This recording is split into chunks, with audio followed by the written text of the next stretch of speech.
अस्सलामुअलैकुम, welcome to PSS engineering. दोस्तों मैं हूं हस्सान।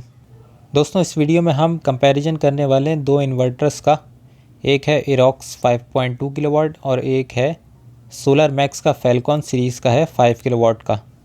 काफ़ी ज़्यादा रिक्वेस्ट आ रही थी कि ये दो इन्वर्टर्स हैं, इन दोनों में आप बता दें कि कौन सा इन्वर्टर ज़्यादा बेहतर है। तो इस वीडियो में हम यही डिस्कस करेंगे कौन सा इन्वर्टर बेहतर है परफॉर्मेंस में। तो आइए स्टार्ट करते हैं।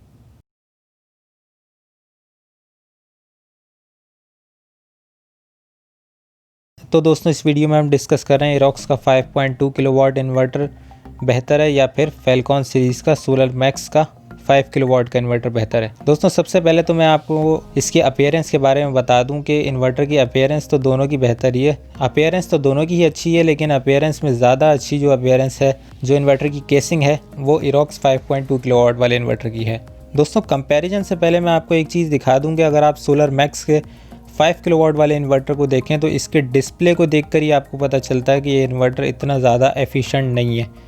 सबसे पुराना जो डिस्प्ले है, सबसे पहला जो नॉर्मल मल्टी फंक्शन डिस्प्ले है, MFD कहते हैं उसको, वो जो डिस्प्ले है वो इसके ऊपर लगा हुआ है। तो ये नॉर्मल पहले जो एक्सपर्ट सीरीज़ के आते थे या सोलर मैक्स के आते थे, तो वो सब इन्वर्टर्स का जो डिस्प्ले होता था, तो सेम वही डिस्प्ले इस इन्वर्टर के साथ लगा हुआ है, फैल्कॉन 5 किलोवाट के साथ। लेकिन अगर आप इरॉक्स के 5.2 किलोवाट वाले इन्वर्टर को देखें ना, तो उसका जो डिस्प्ले है ना वो अपग्रेडेड है, 3rd generation smart intelligent display है, जो देखकर ही आपको पता चलता है कि दोनों में क्या डिफरेंस है। और ये डिफरेंस ही नहीं, दोनों के परफॉर्मेंस में भी काफ़ी ज़्यादा फ़र्क है। दोस्तों दोनों बात की जाए तो एक इन्वर्टर है इरॉक्स का 5.2 किलोवाट जो है 5.2 किलोवाट का, और एक है 5 किलोवाट का। दोनों के MPPT चार्ज कंट्रोलर की अगर हम बात करें तो दोनों के MPPT चार्ज कंट्रोलर 5000 वाट के हैं, मतलब दोनों के साथ आप 5000 वाट तक के सोलर पैनल्स को कनेक्ट कर सकते हैं। अब अगर आप इन दोनों इन्वर्टर्स के साथ 325 वाट के भी सोलर पैनल्स को कनेक्ट करते हैं तो 16 सोलर पैनल्स को आप इन इन्वर्टर्स के साथ कनेक्ट कर सकते हैं। 8 सोलर पैनल्स की 2 स्ट्रिंग बनाएंगे और इन्वर्टर के साथ कनेक्ट कर देंगे। दूसरा दोस्तों प्रोटेक्शन की बात की जाए तो इसके अंदर एंटी डस्ट किट लगी हुई है। डस्ट वगैरह से तो दोनों इन्वर्टर्स ही ठीक हैं। दोस्तों इसके अलावा इसका जो एक डिसएडवांटेज है वो दोनों इन्वर्टर्स के अंदर है, वो ये कि इसका जो AC चार्जर है वो एक नॉर्मल चार्जर है। जैसे कि आप नाइट्रॉक्स सीरीज़ के अंदर देखते हैं कि उसका जो AC चार्जर है वो एक स्मार्ट चार्जर है, वो 3 स्टेजेस पे बैटरी को चार्ज करता है। लेकिन ये 5 किलोवाट के जो दोनों इन्वर्टर्स हैं, इनका जो AC चार्जर है ये एक नॉर्मल चार्जर है, लेकिन दोनों के जो चार्जर हैं वो 80 एम्पेयर के हैं, और इनका जो सोलर चार्जर है वो भी 80 एम्पेयर का ही है। 80 एम्पेयर का मतलब यह है कि इन दोनों इन्वर्टर्स के साथ आप 16 बैटरीज को कनेक्ट कर सकते हैं। लेकिन अगर आपने 16 बैटरीज को कनेक्ट कर दिया तो फिर ये इन्वर्टर सोलर इन्वर्टर नहीं रहेगा।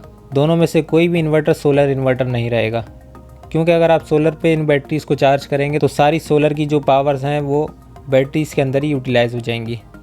दोस्तों इन दोनों इन्वर्टर्स के अंदर एक डिसएडवांटेज है, और फैल्कॉन सीरीज़ का जो ये इन्वर्टर है सोलर मैक्स का, इसके अंदर एक बड़ा डिसएडवांटेज है, वो मैं भी आप लोगों को आगे चल के बताता हूँ। दोनों इन्वर्टर्स के अंदर एक कॉमन चीज़ है कि आप इसको पैरेलल कर सकते हैं, 9 यूनिट्स को आपस में पैरेलल में सिंक्रोनाइज करवाकर एक बड़ा इन्वर्टर बना सकते हैं। बैटरी इक्वलाइजेशन का फीचर दोनों में कांस्टेंट दिया हुआ है। 0 ट्रांसफ़र टाइम, दोनों के अंदर 0 ट्रांसफ़र टाइम दिया हुआ है, और दोनों इन्वर्टर विदाउट बैटरी भी वर्क करते हैं। तो दोस्तों एक तो नेगेटिव पॉइंट जो मैंने आप लोगों को बता दिया फैल्कॉन सीरीज़ का, वो ये कि उसका डिस्प्ले अपग्रेडेड नहीं है। ये एक बहुत ही बड़ी प्रेजेंटेशन होती है, अगर आप कोई भी चीज़ बना रहे हो तो हर चीज़ अपग्रेड करनी पड़ती है। अब ये जो एक डिस्प्ले लगा हुआ है MFD मल्टी फंक्शन डिस्प्ले, इसको देख कर ही पता चलता है कि ये इन्वर्टर एक एफिशिएंट इन्वर्टर नहीं है। लेकिन अगर आप इरॉक्स सीरीज़ के 5.2 किलोवाट वाले इन्वर्टर को देखते हैं तो उसका डिस्प्ले जो है वो अपग्रेडेड है। अब दोस्तों बात करते हैं दोनों की MPPT की एफिशिएंसी की, क्योंकि ये जो चाइनीज़ इन्वर्टर्स हैं इनके अंदर एक मसला बहुत ज़्यादा आता है, वो ये कि जितने वाट इसके ऊपर लिखे हुए हैं उतना लोड आप इसके ऊपर चला नहीं पाते हैं। यूट्यूब के ऊपर भी बहुत सारी वीडियोस बनी हुई हैं, मैक्सिमम सब ने ये बताया हुआ है कि आप इरॉक्स का अगर 5.2 किलोवाट का इन्वर्टर है तो मैक्सिमम 1.5 टन के भी आप 2 AC कनेक्ट कर सकते हैं। एक 1.5 टन का AC भी 1500 वाट ले रहा होता है, यानी दोनों मिला के 3000 वाट तक। तो इस इन्वर्टर के साथ आप 3000 वाट तक का ही लोड कनेक्ट कर सकते हैं। बहुत हुआ 3500 वाट तक आप जा सकते हैं, इससे ज़्यादा आप इस इन्वर्टर के साथ लोड कनेक्ट नहीं कर सकते हैं। आप पूरे 5000 वाट तक का लोड उस वक्त इस इन्वर्टर के साथ कनेक्ट कर सकते हैं। दोनों की मैं बात कर रहा हूँ, फैल्कॉन सीरीज़ का भी और इरॉक्स के 5.2 किलोवाट वाले के साथ भी आप 5000 वाट तक का पूरा लोड उस वक्त कनेक्ट कर सकते हैं जब आप इस इन्वर्टर को बैकअप पर चला रहे हैं, मतलब बैटरी मोड के ऊपर चला रहे हैं। बैटरी मोड के ऊपर ये इन्वर्टर पूरे 5000 वाट तक का लोड चला सकता है, लेकिन कांस्टेंट बहुत ज़्यादा देर तक नहीं चला सकता है। सोलर मोड के ऊपर ये इन्वर्टर पूरे 5000 वाट तक का लोड नहीं चला सकता है, क्योंकि सबसे पहले अगर मैं बात करूँ कि फैल्कॉन सीरीज़ के इन्वर्टर की, तो उसकी मैक्सिमम एफिशिएंसी जो है वो है 97%, और ये जो है ये मैक्सिमम एफिशिएंसी है, जबकि इस इन्वर्टर की एफिशिएंसी और भी ज़्यादा कम है, 90% एफिशिएंसी इस इन्वर्टर की है। अब 90% के हिसाब से अगर हम लगाएं 90 डिवाइडेड बाय 100 तो 0.9 बनता है। अब मल्टीप्लाई करवा दें इसी को 5000 वाट से, तो कितने वाट बने? 4500 वाट। मतलब आप इस इन्वर्टर के साथ 4500 वाट तक का लोड चला सकते हैं। अब आप इस इन्वर्टर के साथ बैटरीज भी कनेक्ट करेंगे, कम से कम भी 200 एम्पीयर की 4 बैटरीज तो कनेक्ट करेंगे ही करेंगे। अब उन बैटरीज की पावर निकाल लेते हैं। उन बैटरीज की पावर जब वो बैटरीज चार्जिंग पर आएंगी, मतलब 200 एम्पीयर की बैटरी जब आप चार्ज करेंगे तो उसका 10% चार्जिंग करंट आप उसको देंगे, मतलब 20 एम्पीयर चार्जिंग करंट देंगे। अब 20 एम्पीयर जब चार्जिंग करंट से वो बैटरीज चार्ज हो रही होंगी तो कितने वाट सोलर की कंज्यूम कर रही होंगी, तो वो किस तरह पता चलेगा? 20 एम्पीयर को हम मल्टीप्लाई कराएंगे इन्वर्टर के चार्जिंग वोल्टेज से। अब चार्जिंग वोल्टेज 54 वोल्ट हो सकते हैं, जो कि हैं 1080 वाट। अब 1080 वाट आपके सोलर के बैटरी में ही यूटिलाइज हो जाएंगे। तो अगर हम 4500 वाट को माइनस करेंगे 1080 वाट से, तो हमारे पास आंसर आता है 3420 वाट। मतलब आप इस इन्वर्टर के साथ मैक्सिमम 3500 वाट तक का लोड कनेक्ट कर सकते हैं, अगर आपने इसके साथ बैटरीज भी कनेक्ट की हुई हैं। बैटरी मोड पर अगर आप इस इन्वर्टर को चलाते हैं तो 5000 वाट तक का लोड इसके साथ कनेक्ट कर सकते हैं, लेकिन अगर आप इस इन्वर्टर को विदाउट बैटरी चला रहे हैं तो 5000 वाट तक के पूरे सोलर पैनल्स आपने इसके साथ कनेक्ट करने हैं। अब इस इन्वर्टर की मैक्सिमम एफिशिएंसी है 97%, मतलब 4800 वाट तक का लोड आप इसके साथ कनेक्ट कर सकते हैं अगर आपने बैटरीज बिल्कुल भी कनेक्ट नहीं की हैं। अगर आपने बैटरीज इसके साथ कनेक्ट कर दी तो फिर वही मसला आना शुरू हो जाएगा कि कभी आपका इन्वर्टर आपके लोड को के इलेक्ट्रिक के साथ बाईपास पर शिफ्ट कर देगा, या फिर आपके लोड को और बैटरीज को के इलेक्ट्रिक और सोलर की पावर के साथ मिक्स करके चार्ज कर रहा होगा और आपके लोड को भी रन कर रहा होगा। तो ये काफ़ी ज़्यादा इशू आ रहा होता है, जिसकी वजह ये होती है MPPT की एफिशिएंसी होती है। तो सोलर मैक्स का जो ये इन्वर्टर है फैल्कॉन सीरीज़ का, इसकी एफिशिएंसी कुछ ज़्यादा ही कम है। मिनिमम एफिशिएंसी भी इसकी बात की जाए तो 90% इसकी एफिशिएंसी और मैक्सिमम 97% है। तो इस इन्वर्टर के साथ तो आप मैक्सिमम 3000 से 3500 वाट तक का लोड चला सकते हैं। और अगर हम बात करें एरोक्स के 5.2 किलोवाट वाले इन्वर्टर की, तो उसकी एफिशिएंसी इस इन्वर्टर से ज़्यादा है फैल्कॉन सीरीज़ वाले से। उसकी मिनिमम एफिशिएंसी भी 95% है और मैक्सिमम एफिशिएंसी तो 99% है। तो इसी वजह से अगर आपने बैटरीज भी कनेक्ट की हुई ना, तब भी आप एरोक्स के 5.2 किलोवाट वाले इन्वर्टर के साथ 4000 वाट तक का लोड बआसानी चला सकते हैं। तो दोस्तों ये एक बड़ा डिफरेंस है इन दोनों इन्वर्टर्स के अंदर, एक फैल्कॉन सीरीज़ का इन्वर्टर और एरोक्स के 5.2 किलोवाट वाले इन्वर्टर के दरमियान में। एक तो फैल्कॉन सीरीज़ का सबसे बड़ी चीज़ ये है कि उन्होंने अगर एक नई सीरीज़ निकाली है तो उसके साथ एक इंटेलिजेंट स्मार्ट डिस्प्ले भी देना चाहिए था, जो कि उन्होंने दिया नहीं। एक पुराना डिस्प्ले जो 2.5-3 साल पुराना डिस्प्ले है, वो डिस्प्ले उन्होंने उसके साथ कनेक्ट कर दिया। बाकी सारी चीज़ें सही हैं। एफिशिएंसी का मसला है, एफिशिएंसी उस इन्वर्टर की कम है, क्योंकि सोलर मैक्स के इन्वर्टर्स मैंने भी कनेक्ट किए हैं, उन सब के साथ भी यही मसला आ रहा होता है। वो ये कहते हैं कि यार पहले तो सही चल रहा था, अब ये मसला कर रहा है। जब भी हम लोड बढ़ाते हैं 2.5 किलोवाट से ऊपर जाते हैं तो ये इन्वर्टर हमारे लोड को के इलेक्ट्रिक के साथ शिफ्ट कर देता है, कभी उसको सोलर पे कनेक्ट कर देता है, कभी बैटरी को सोलर से चार्ज कर रहा है। तो ये क्यों हो रहा है? तो भाई मैं उन लोगों को ये जवाब देता हूँ कि भाई आप लोगों की चॉइस ही गलत है। ख़रीदने से पहले आप पूछते ही नहीं हो कि क्या चीज़ सही है, क्या चीज़ बेहतर है, क्या चीज़ ख़राब है, आप कुछ भी उठा के ले आते हो। अब मैं आप लोगों को एक चीज़ दिखाता हूँ, लोग कुछ भी ख़रीद के लेके आ जाते हैं, सोचते नहीं है क्या ख़रीद रहे हैं। अब एक साहब ने मुझसे कहा कि मैंने 3000 वाट का इन्वर्टर लगाया हुआ है ओमेगा का। अब आप देखें ज़रा ये इन्वर्टर बनाया है, क्या बनाया है, आवाम को क्या बनाया है। ये एक ओमेगा का इन्वर्टर है 3 किलोवाट का। अब अगर आप इसकी सोलर पैनल्स कनेक्ट करने की कैपेसिटी देखें तो आप इस कंपनी को गालियाँ देंगे। 3000 वाट का इन्वर्टर है, मतलब लिखा हुआ है कि बैटरी मोड पर आप इस इन्वर्टर को 3000 वाट लोड देकर भी चला सकते हैं, लेकिन इसके साथ ये लिखा हुआ है कि इस इन्वर्टर के साथ आप सिर्फ 600 वाट तक के सोलर पैनल्स को कनेक्ट कर सकते हैं। ये क्या मजाक है? इन्वर्टर 3000 वाट का है, सोलर पैनल्स हम सिर्फ 2 ही कनेक्ट कर सकते हैं 300 वाट के, मतलब 600 वाट के। तो ये 600 वाट सोलर पैनल्स क्या चलाएंगे, बैटरी चार्ज करेंगे, लोड चलाएंगे, क्या चलाएंगे। 3000 वाट कोई मजाक लोड थोड़ी ना है। एक नॉर्मल घर का मैक्सिमम लोड हो सकता है 3000 वाट। अब वो साहब ने कुछ साल तो इस इन्वर्टर को एज अ यूपीएस के तौर पे चलाया, बैकअप के तौर पे चलाया। अब कहते हैं कि इसको सोलर पे शिफ्ट करवाना है मुझे। अब ऐसे इन्वर्टर को मैं क्या सोलर पर शिफ्ट करूँगा। इसके साथ 200-300 वाट के सोलर पैनल्स कनेक्ट कर देंगे, लेकिन उसका फ़ायदा क्या होगा, वो तो कुछ चला ही नहीं सकता। तो भाई कुछ भी ख़रीदने से पहले आप किसी भी एक्सपर्ट से मशवरा करें। ऐसी कोई भी चीज़ ना परचेज़ कर लें जिससे आप लोगों को बाद में नुकसान हो। अब ये जिसका भी इन्वर्टर है उसको ये इन्वर्टर सेल करना पड़ेगा या हटाना पड़ेगा, इसके अलावा दूसरा इन्वर्टर लेना पड़ेगा, तो फिर ख़र्चा तो होगा ही ना। तो ये वजह है। तो जहाँ पे भी ये ओमेगा के उल्टे सीधे इन्वर्टर हों तो उसको बिल्कुल ही साइड में कर दें, ख़रीदने की ज़रूरत ही नहीं है। फैलकॉन सीरीज़ का इन्वर्टर भी इतना बुरा नहीं है। वजह यह है कि उसके प्राइस और इन्वेरिक्स के इरॉक्स सीरीज़ के प्राइस में फ़र्क है। इरॉक्स सीरीज़ का 5.2 किलोवाट का जो इन्वर्टर है वो है 95,000 तक का, और फैलकॉन सीरीज़ का ये जो 5 किलोवाट वाला इन्वर्टर है ये आप लोगों को 80,000 रुपये से कम में मिल जाएगा। 79,000 तक के इसके रेट चल रहे हैं अभी।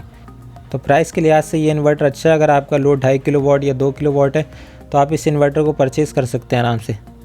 ये इन्वर्टर लेने का फ़ायदा ये भी होगा, अब 2 किलोवाट अगर आपका लोड है तो लोग बोलेंगे भाई 3 किलोवाट का इन्वर्टर क्यों ना ले लें, 3.2 किलोवाट।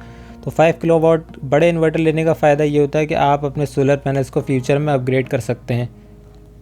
इन्वर्टर बड़ा ले लें, सोलर पैनल्स कम ही ले लें।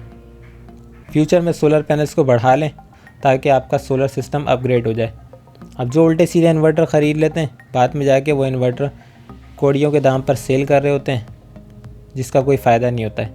अब इन दोनों इन्वर्टर के साथ एक चीज़ और भी कॉमन है, वो ये कि दोनों वाईफाई के थ्रू भी ऑपरेट हो जाते हैं, कंट्रोलिंग भी कर सकते हैं और आप इसकी मॉनिटरिंग भी कर सकते हैं। दोनों इन्वर्टर विदाउट बैटरी भी वर्क कर लेते हैं। दोनों इन्वर्टर्स के अंदर बैटरी इक्वलाइजेशन का फ़ीचर भी है, डाटा लॉगिंग, ये सारे फीचर्स इनके अंदर हैं। एंटी डस्ट किट भी लगी हुई है, BMS का ऑप्शन भी दिया हुआ है। BMS बिल्ट इन नहीं होता है, BMS की एक किट आती है वो लगानी पड़ती है। दोनों इन्वर्टर ग्रिड को भी फीड कर लें। दोनों इन्वर्टर में ग्रिड फीडिंग का भी ऑप्शन है, लेकिन सिंगल फेस पे अलाउ नहीं है। इस वजह से आप कराची में तो ये ग्रिड फीडिंग नहीं कर सकते हैं सिंगल फेस पर।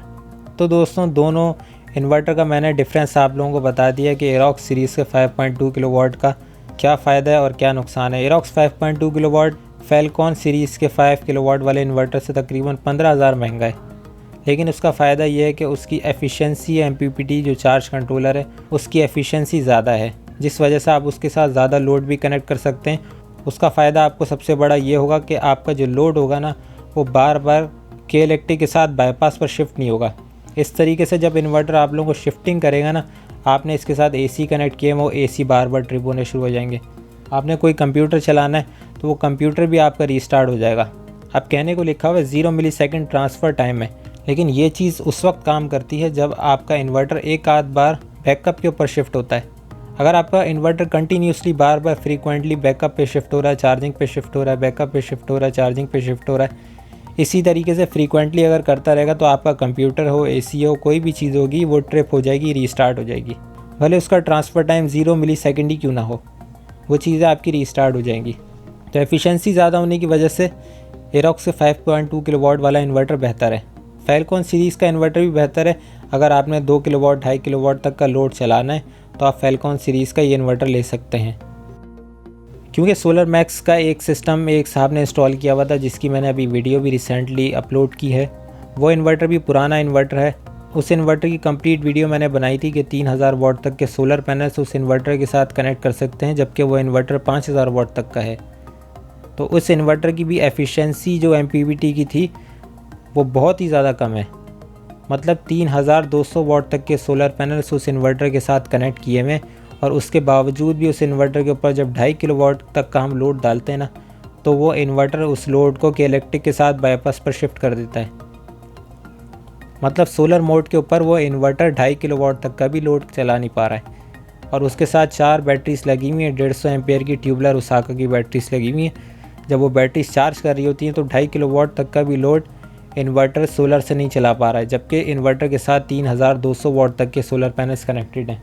अब इस तरह के जब इन्वर्टर लोग ख़रीद लेते हैं और इस तरह के जब मसले आते हैं तो फिर वो ये कहते हैं भाई हमारा इन्वर्टर भी बिल्कुल सही है, हमारे पास तो 3,000 वाट तक के सोलर पैनल्स कनेक्टेड हैं, फिर भी 2500 वाट से ज़्यादा लोड इन्वर्टर चला नहीं पा रहा है, बार बार ट्रिप करता है, हमारे AC ट्रिप होते हैं, ये मसला आता है, वो मसला आता है। तो भाई आपकी चॉइस ख़राब है। इन्वर्टर आप अच्छा लें, जब भी आप परचेज़ करें तो किसी भी बंदे से सही मशवरा लें कि कौन सा इन्वर्टर परचेज़ करना चाहिए। ख़ासकर पुरानी सीरीज़ के तो इन्वर्टर बिल्कुल भी ना लें, वो इन्वर्टर तो बिल्कुल भी ना लें जिसके अंदर एंटी डस्ट किट नहीं लगी हुई है, क्योंकि एक नेगेटिव पॉइंट है वो तो मतलब ऐसा है कि वो चीज़ ख़राब होने वाली है। अब वारंटी की बात करें तो इरोक्स के 5.2 किलोवाट वाला जो इन्वर्टर है ना, वो इन्वर्टर आपको 5 साल की वारंटी में मिलता है।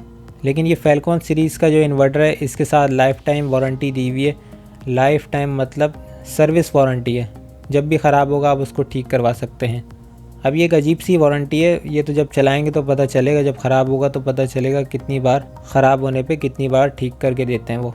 तो ये एक बड़ी अच्छी चीज़ है। लेकिन सर्विस सेंटर होना एक बहुत ही बड़ी ज़बरदस्त चीज़ है, क्योंकि चाइनीज़ इन्वर्टर ख़राब बहुत होते हैं। अगर सर्विस सेंटर की ये फैसिलिटी मिल रही है तो बहुत ही अच्छी बात है, क्योंकि ये फैसिलिटी इस वक्त सिर्फ और सिर्फ सबसे अच्छी इन्वेरिक्स वाले ही देते थे। अब अगर सोलर मैक्स भी इसके अंदर अच्छी फैसिलिटीज़ दे रहे हैं, सर्विस सेंटर में अच्छी सर्विस दे रहे हैं अपनी, तो फिर सोलर मैक्स भी बुरा नहीं है ख़रीदना। बस जो आपका लोड है ना, उस लोड को देख के आप इन्वर्टर की सही सिलेक्शन करें, बस ये मेन पॉइंट है। भले आप सोलर मैक्स का लें या फिर इन्वेरिक्स का इरोक्स सीरीज़ का 5.2 किलोवाट लें, बस आप ये देखें आपका लोड कितना है, अपना लोड देख के आप इन्वर्टर की सिलेक्शन करें। तो दोस्तों उम्मीद है ये वीडियो आप लोगों को पसंद आई होगी और ये वीडियो आप लोगों के लिए काफ़ी हेल्पफुल रही होगी। अगर आप लोगों को पसंद आ गई है तो इसे लाइक ज़रूर कर दीजिएगा और इसे अपने दोस्तों में, फ्रेंड्स में जितना हो सके शेयर कीजिए, ताकि वो भी इस नॉलेज से फ़ायदा उठा सकें। और अगर आप मेरे चैनल पर नए हैं तो इसे सब्सक्राइब कर लीजिएगा, ताकि मेरी सभी आने वाली वीडियो आप लोगों को नोटिफिकेशन पर मिल जाए।